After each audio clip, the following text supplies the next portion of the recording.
Aloha MBC family. I hope you're having a great week after an extended holiday weekend. And I don't know what you did over the weekend. Maybe you spent some time outside hiking, or maybe you went to the beach or just hung out with family. We spent a little bit of time doing some of those things. We also watched some movies.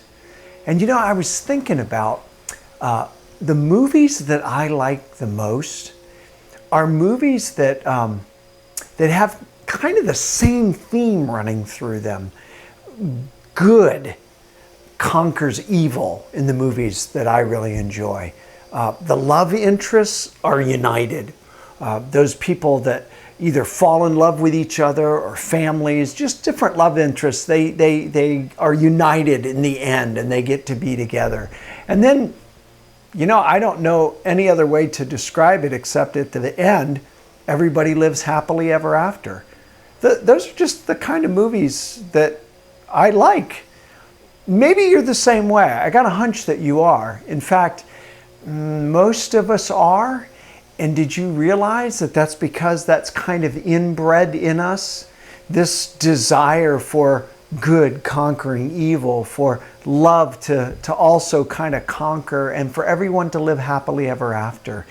That's a deep longing in all of us, no matter what our culture, no matter what our race, no matter where we're from.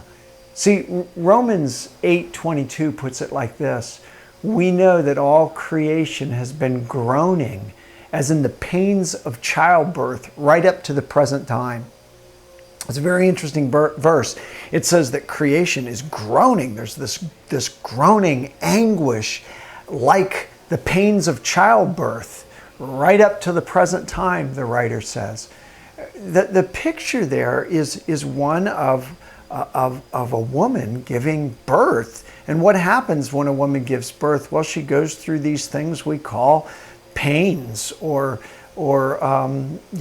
birthing pains. What is that? Well, it's just that. It's painful. It's struggle.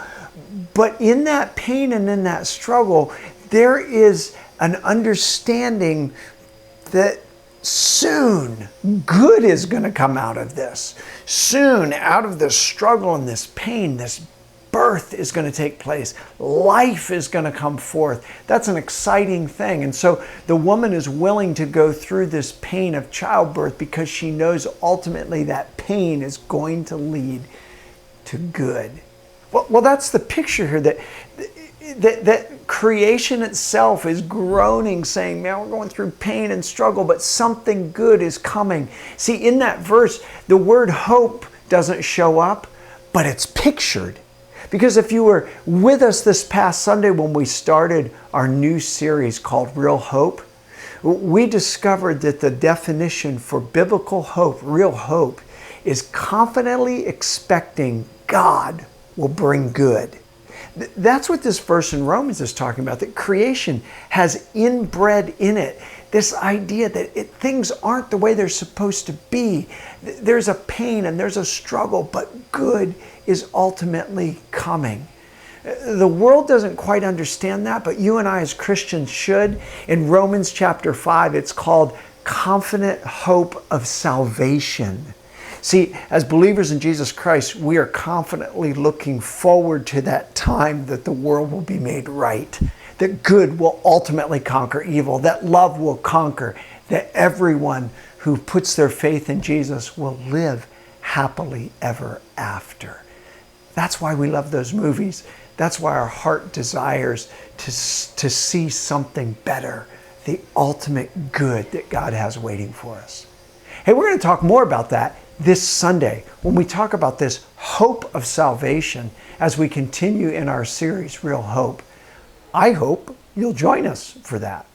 Hey, and by the way, just as a reminder, this past Sunday, our kids' ministries did open up. Our nursery and our junior churches will be open again this week.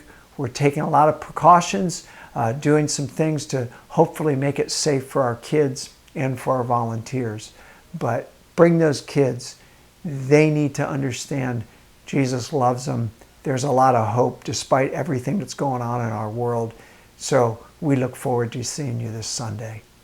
Hey, as I close out, let me remind you of this theme verse that we've been pushing for the last several months. Romans 12:1. Rejoice in our confident hope. Be patient in trouble and keep on praying. God bless you as you go through the rest of your week. We look forward to seeing you this coming Sunday.